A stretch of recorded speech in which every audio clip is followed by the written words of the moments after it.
보시는 것처럼 오늘은 중등 최고득점 수학 좀 리뷰해 드리려고 가지고 나왔어요.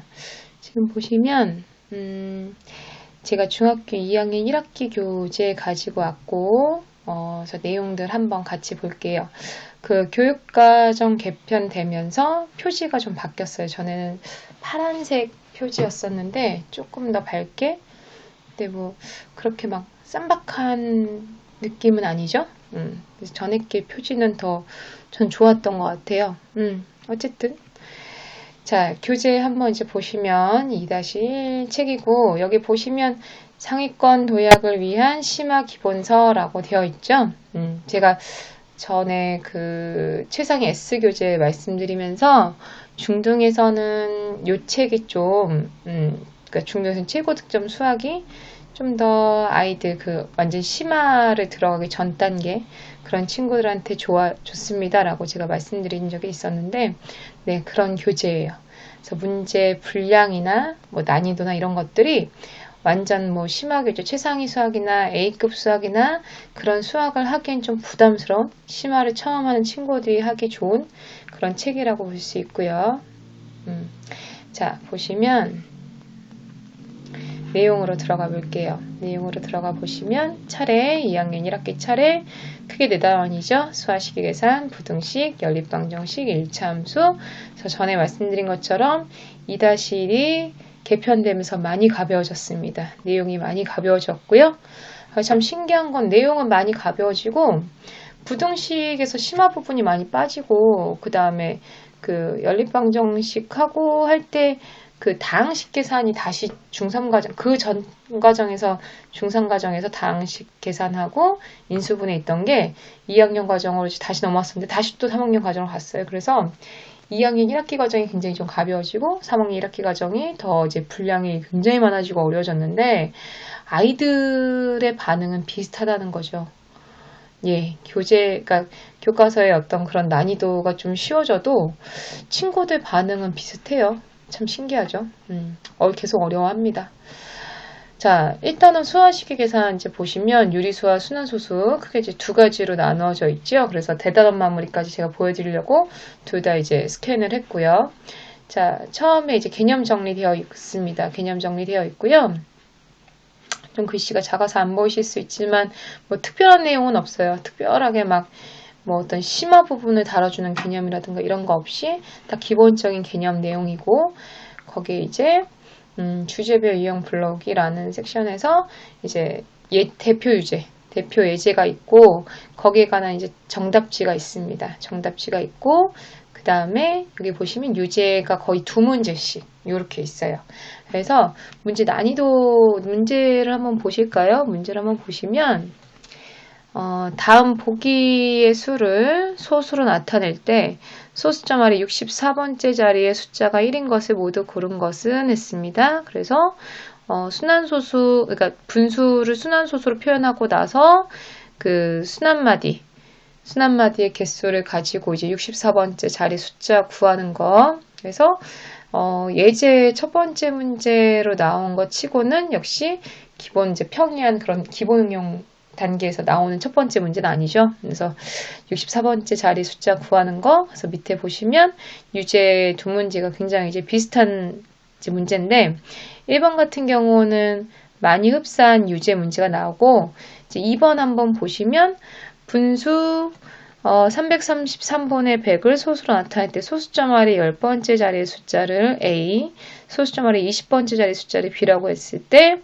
A 더하기 B 해서 이런 분수 같은 경우는 999로 바꾸고 나서 계산하시면 편하시겠죠. 그래서 999분의 300으로 바꾸시고 나서 순환마디 이제 확인하시고 그 다음에 이렇게 이제 분모가 9와 0으로 구성되어 있는 분수들 순환소수로 고치는 거 그런 것들 이제 한 번씩 연습해 볼 수 있는 문제고요. 이제 이런 문제들이 이제 예제와 이제 유제로 나와요. 그래서 보시면 두 번째 예제, 이제 유제 나와 있고, 그래서 수업을 할 때 제가 이 예제를 같이 풀어주거든요. 예제를 풀어주고 나서 아무래도 아까 말씀드린 것처럼 심화 문제집을 많이 다뤄본 친구들이 하기에는 좀 분량이 적은 편이라서 처음 하는 친구들한테 이제 많이 쓰는 교재예요. 심화를 처음. 그래서 아니면 이제 너무 좀 부담스럽게 하고 싶진 않은 친구들, 중등과정의 심화를. 그래서 예제 풀어주고 한 두 파트 정도 이렇게 예제 2개 정도 풀어주고 나서 밑에 있는 유제를 좀 풀게 해요. 밑에 있는 유제를 좀 풀게 하고, 이게 지금 예제가 한 8개 정도가 일반적으로 나오거든요. 그래서 대표 유형 3번 있고, 이제 3개 유제 있고, 이제 이런 식으로 나와 있는데, 여기 같은 경우는 지금 좀 짧아요. 짧긴 한데, 이런 식으로 나와 있고, 제가 이제 중간에 그 대표 유형 3번까지 하고 나서 바로 이제 2단계가 나오는 게 아니고 제가 중간에 스캔을 이제 안 했거든요. 그래서 대표 유형이 한 8번 정도까지 8가지 정도 있고, 그래서 예제 있고 유제 이런 식으로 이제 되어 있습니다. 그래서 이 예제에 있는 문제들은 기본적인 난이도 문제에서도 대표 유형으로 많이 나오는 문제들이 많아요. 그래서 이 정도 풀고 아이들이 질문하면은, 그러니까 심화교재 이런 책 처음 하는 친구, 근데 이제 이런 심화서를 처음 하는 친구라 하더라도 어떤 자기 기본 학기에 대한 일반적인 문제들, 뭐 쌩이라든가 뭐 그런 교재들을 어려워하는 친구들은 사실 할 수 없겠죠. 그러니까 그런 쌩의 한 비스텝 정도를 좀 수월하게 한 친구들, 성실한 친구들, 이런 친구들한테 이 교재를 처음 이제 쓰는데, 그랬을 때 한 그 유제에서 마지막 문제 정도? 한 2-3페이지를 풀면 한두 문제 정도 질문 나오는 그 정도 수준이라고 보시면 되시겠고요. 그래서 예제와 유제가 끝나고 나면 2단계 최고 유형 탐험하기라고 해서 또 여기 문제가 아니고 8문제 이렇게 나와 있습니다. 그래서 여기도 문제 유형 한번 보실까요? 난이도가 어떻게 되는지. 자, 보시면 첫 번째 문제가 분수 13분의 5를 소수로 나타낼 때 소수점 아래 첫째 자리 숫자부터 소수점 아래 30번째 자리까지 숫자들의 합이라고 그랬죠?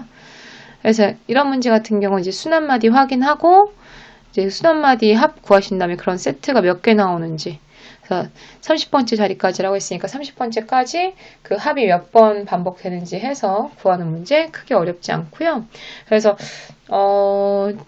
또 4번 같은 문제, 이런 거 4분의 곱하기 해서 이제 0.8 더하기 0.04 더하기 0.008 더하기 이런 식으로 있으면 소수점 아래가 지금 중복되는 자리가 없어요. 그래서 아이들 눈치를 채죠. 그래서 그러니까 이 문제 같은 경우는 우리가 일반적으로 많이 보는 문제 중에서 그 문제 있죠. 그러니까 뭐 일반적이라고까지는 할 수 없지만, 뭐 예를 들어서 앞에 어떤 숫자가 곱해져 있고 이 안이 10분의 1, 뭐 10분의 뭐 A1 플러스 10의 제곱분의 A2 이런 문제가 이제, 제가 또 이거를 좀 잘 요새 연습을 안 했어요. 그랬더니 좀 잘 좀 글씨 그렇네요. 이제 이런 문제들이 나왔을 때 요게 이제 센에서 한 C단계 나올 만한 문제일까요? 예, 이 정도 문제 나왔을 때 A1, A2, A3가 이 분수로 나왔지만 이제 이 정도 난이도는 우공비 Q 한 발전 이행 기계 정도에 나오는 문제예요. 그래서 그랬을 때 첫째 자리, 둘째 자리, 셋째 자리 이제 확인하고 그 다음에 이제 푸는 문제들이었죠. 그래서 그런 것과 이제 비슷한 문제인데 이제 소수로 나왔잖아요. 그래서 얘는 그냥 훨씬 더 찾기 편하죠. 그래서 0.8484 이렇게 반복된다는 거. 그래서 난이도가 생각보다 되게 높지 않죠. 그렇게 되고요. 그 다음에 이제 5, 6, 7, 8 이렇게 되어 있고 7번처럼 이런 문제들 아이들이 많이 좀 어려워해요. 이렇게 약속하는 문제. 그러니까 제가 초등 교재나 이제 초등 경시 문제 이제 리뷰할 때도 이제 말씀드렸지만 그 약속 문제, 약속에 관한 연산 문제를 굉장히 많이 좀 아이들이 어려워하죠. 그래서 어려워하는 이유는 뭐겠습니까? 많이 접하지 않아서예요. 많이 접하지 않고 자기만의 해석 능력이 좀 떨어진다는 거죠. 이 문제에만 있는 이제 약속 문제다 이런 것들에 대한 해석 능력이 조금 떨어지는, 그렇게 좀 볼 수도 있고요. 그 다음에 이제 이 단계가 지나가면 최고 유형 정복하기 또 한 8문제, 9문제, 9번까지 있네요. 이제 요 정도 있어요. 그래서 여기에서 2번 문제가 아까 제가 말씀드린 그런 문제네요. 그쵸? 10분의 x1, 10의 제곱분의 x2, 10의 세제곱분의 x3. 그래서 제가 아까 말씀드린 것처럼 요 정도 난이도 문제면 사실은 그 우공비 전에 소개해드린 교재에서 그 발전편의 그 발전 유형 익히기 정도에 네, 있는 문제고, 그러니까 아주 어렵진 않죠. 2번만 봤을 땐, 그쵸? 그래서 아이들이 좀 해결할 만한. 그 다음에 4번 문제도 이제 아이들이 처음 봤을 땐 좀 어려워해요. 어떤 부분에서냐? 여기 보시면 x가 다는 1차 방정식이라고 했잖아요. 1차 방정식 요놈의 해를 이라고 했을 때 소수로 나타내면 유한소수가 된다라고 했죠. 그럼 일반적인 문제집에서는 뭐 그냥 분수 자체를 주고서 이 분수에 뭐 얼마를 곱해서 유한소수가 될 때 이런 문제들은 많이 접하는데 1차 방정식이 나오면 해를 소수로 나타냈을 때라고 했잖아요. 그쵸? 그러니까 가장 기본적인 거, 개념과 원리에 충실하고 그게 중요하다라고 하는 게 이런 거죠. 2차 방정식의 해가 무엇이냐? x의 값을 구하는 거다. 그래서 이 식 자체를 x에 관한 식으로 이제 풀어내서 해를 구하는 식을 구해내는 그거에 대한 접근이 좀 어려운 경우들이 있어요. 그걸 생각 못하는 경우. 그래서 그렇게 해서 x값을 구한 다음에 분수꼴로 나올 테니 이 분수가 유한소수가 될 수 있는 a의 값 구하는 거. 이렇게까지 설명해주면 웬만한 친구들은 좀 이제 알아듣고 문제를 이제 혼자 스스로 해결을 하고요. 그리고 또 5번 문제도 많이 푸는 문제, 6번도 또 이제 약속하는 문제죠. 많이 못해요, 이것도. 이런 문제 같은 경우는 아이들이 못하는 게 그냥 답을 구하려고 하죠. 답을 막 구하려고 하는데 지금 이거 같은 경우는 x, y, z, w 이렇게 이제 문자로 나왔으니까 아이들이 뭔가 이제 어떤 내가 이 위에 있는 조건을 통해서 뭔가를 유추해내는구나 라고 하는데 약속하는 문제에서 여기에 이제 숫자들이 들어가 있으면 그 숫자를 갖고서 어떤 연산을 해서 답을 내려고 한다는 거죠. 근데 이 문제 같은 경우는 이제 뭐 1 아니면 0으로 나온다는 거. 이제 그런 것들을 조금 아이들이 또 인지를 잘 못하더라고요. 1 아니면 0이 나온다라고 하는 것들에 대해서 좀 인지를 잘 못하고 어떤 숫자가 들어있었을 때 그거를 바로 이제 해결해서 답으로 내려고 하는, 그렇게 되면 이제 문제 푸는 게 쉽지 않은 이제 그런 게 되고, 7번은 심화 문제집에서 많이 나오는 문제죠. 7번 심화 문제에서 많이 나오는 문제고, 풀어줘도 많이 이해 못해요. 풀어줘도 많이 이해 못하고 여기에서 이제 번분수라든가 그 번분수를 다시 해결하는 그런 이제 문제들, 이제 그런 것들에 대해서 조금 어려워합니다. 그래서 오늘은 우선 교재를 소개해드리는 거라서 풀이 영상을 이제 올릴 거예요. 최고득점 수학 같은 경우는 최고유형 정복하기 여기에 대한 풀이는 올려서, 왜냐면 학원에서 공부한 친구들이 설명을 듣고 가도 좀 잘 모르는 경우가 있어서 네, 풀이는 올리도록 하겠습니다. 그 다음 8번 문제 있고, 그 다음 9번. 그래서 난이도가 이런 식으로 구성이 되고요. 식의 계산까지 큰 단원이 지금 두 개 소단원으로 되어 있었잖아요. 그래서 식의 계산까지도 이제 한번 보시면, 쭉 보시면 예제와 유제 있고, 근데 이제 제가 이제 중간에 생략했거든요. 그래서 최고형 탐험하기 역시 8문제, 아니네, 12문제 있네요. 네, 그 다음 최고유형 정복하기 이렇게 8문제 있고, 이게 끝나면 이제 대단한 마무리 하기가 나와요. 큰 이제 단원이 끝나면. 근데 여기 있는 문제들도 아주 쉽진 않아요. 아주 쉽진 않고, 그래서 이런 7번 같은 문제 잘 보이실까요? 비례식을 만족시키는 자연수 x의 값을 구하시오. 쉽지 않죠. 대단한 문제라서 지금 뭔가 단원 마무리 형태인데 문제 개수가 적지 않거든요. 근데 쉽지 않아요. 쉽지 않은 문제들. 그래서 여기까지 해서 다음에는 제가 필요한 친구들이 있어서 풀이를 좀 올리도록 할게요. 풀이를 좀 올리도록 하고, 그래서 최고득점 수학 이제 대단한 마무리 요 정도 이제 추가되는 문제 말고는 문제 수가 굉장히 부담스럽지 않죠. 그래서 물론 아이한테 혼자 이 교재를 던져주어서 풀으라고 하면 쉽지 않긴 한데, 조금씩만 도움을 주면, 사실은 일반적으로 이 책 풀 때 아까 제가 말했던 유형의 친구들 있잖아요. 그러니까 뭐 센이라든가 508 발전편을 좀 어느 정도 이렇게 성실하게 푸는 친구들이면 이 책을 줬을 때 한 스텝 2에선 질문 안 나오는 경우들도 많고, 스텝 3에서 있잖아요. 최고 유형 정복하기. 여기에서는 이렇게 좀 팁처럼 이렇게 좀 이렇게 힌트를 주고 하면 한 두세 문제 정도 질문 나와요.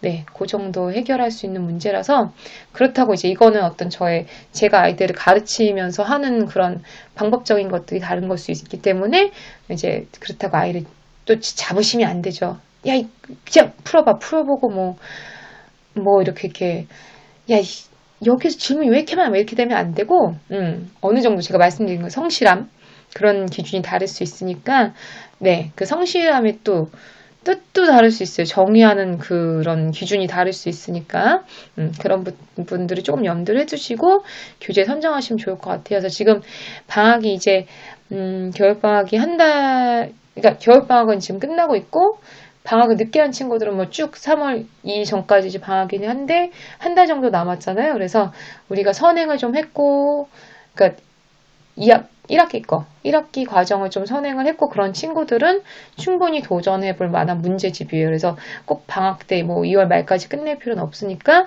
그 다음까지 좀 물고 가더라도, 네, 충분히 도전해서, 어쨌든 심화 문제집 아닙니까? 그쵸? 중학교 과정에 심화 문제집 푸는 거 2번, 100번만 해도, 네, 아깝지 않은 내용이죠? 네. 그래서 중학교 때 반드시 이런 심화 문제들을 풀고, 그런 좀 사고력을 깊게 해야 되는 부분들이 필요하기 때문에, 네, 해보시면 좋은 교재라고 저는 적극 추천해 드립니다. 오늘은 여기까지 할게요.